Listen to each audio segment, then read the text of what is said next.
Well, the city of Midland is getting bigger and bigger, but sometimes that can cause growing pains and friction, especially when the tall city's limits start getting closer to county lines. Jason Freund has more on why this can actually be a pretty bad issue. Jason. Yeah, well, Crystal, normally an expanding city is actually a good thing. It usually means more people, more infrastructure, more buildings, and more businesses. But the northern part of Midland has actually begun to expand into the neighboring Martin County, which is causing some problems. Now, while this may come off as a shock to some, to the city, it's actually not much of a surprise. It's pretty common. Cities' corporate limits can expand into other counties, so it's pretty typical.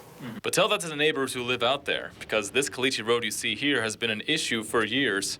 It becomes almost impossible to drive on it after bad weather, and because of how bumpy it is, there's a real concern that emergency vehicles won't be able to get there fast enough in case something bad happens. And there's also that problem with the weather. And let's just say that caliche and rainwater don't play nice together. This road was bad to start off with when I came out in April, but it's gotten progressively worse. Every time it rains, there's nowhere for the water to go. There's big puddles, big sinkholes.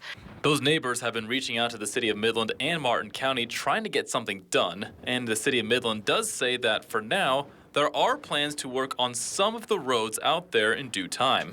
So Elkins Road, Todd Drive, the development of Fairgrounds Road are in the planning processes now.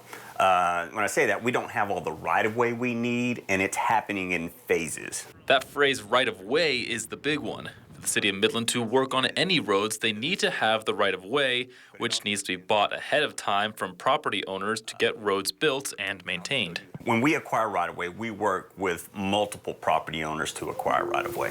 McClellan described right-of-way as something akin to a puzzle. To keep up with the rapid expansion that is happening, they've got to have the right pieces in order to fit them into the right places. Long-range comprehensive planning is absolutely imperative. It's important that during the planning process that we acquire right-of-way for future roadways and development. We work with developers to develop the arterial roadways that are needed. Now, the city said that if the road is private, then that would be an issue with the property owner. But if that road is within the city's limits, well, then they are within their limits to keep up maintenance on the road and make improvements to them.